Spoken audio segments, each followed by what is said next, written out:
mas-uuliyiintan ka tirsan wasaaradda waxbarashada ee dowlad goboleedka Jubbaland ayaa maanta agabyo kala duwan oo waxbarasho waxay gaarsiiyeen dhowr iskuul oo ka tirsan deegaanadii dhawaantan laga xoreeyay kooxaha nabadeedka al-shabaab ee ku yaala dhulka waqooyiga ee magaalada Kismaayo.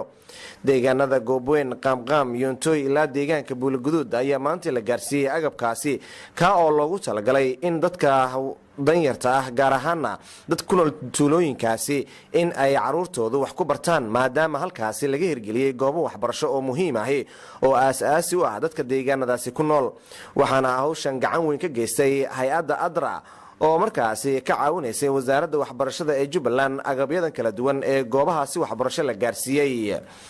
ugu horeyn qaar ka mid ah macallimiinta ka howlgasha tuulooyinkaasi ayaa ka mahad celiyay deeqda maanta la soo gaarsiiyay ee u badan agabyada kala duwan ee adeegyada waxbarashada leh.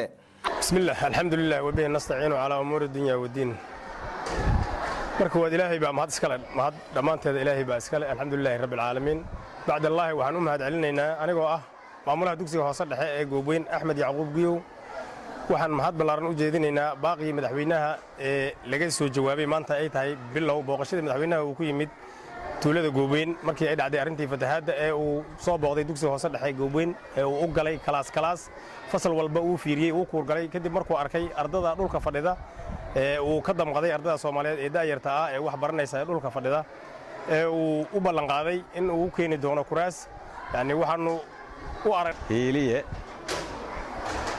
waxaan marka hore mahad fara badan celinaa allihii meeshan isugu keenay allah mahad u sugnaate.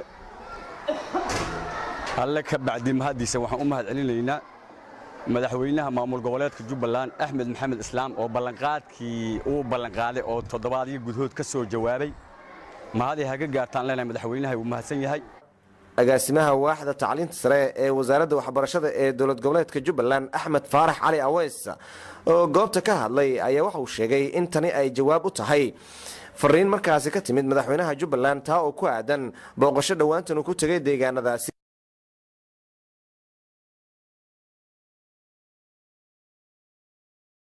deegaanka Goobweyn ayaan joognaa, waxaan dhex joognaa iskuulkii Goobweyn, waxaan la jooga maamulihii iyo gudoomiyihii waxbarashada ee waalidka nala jooga. waxaanu ka jawaabaynaa baaqii ahaa madaxweynuhu u ballan qaaday oo ah inuu kuraas keeno dugsigan ay ka jawaabaysaa wasaaradda waxbarashadu. marka waxaan idiin sheegaynaa ama dadka Soomaaliyeed oo dhan u sheegaynaa inaan dugsiga Goobweyn maanta gaarsiinay kuraas dhan 30 kursi iyo 30 miis oo isla socda inaanu gaarsiinay annagoo ah wasaaradda waxbarashada dowlad goboleedka Jubbaland kana jawaabaynaa baaqii madaxweynaha oo u jeediyay dugsigan oo dhex yimi inuu u keeno kuraas u keeno ay ku fadhiistaan ardada Soomaaliyeed. waad arki doontaan ardada dhulka fadhida, ardadaas dhulka fadhida ayaa maaragtay laga naxay. aadan maxamed salaad raadiyaha telefishinka qaranka magaalada Kismaayo.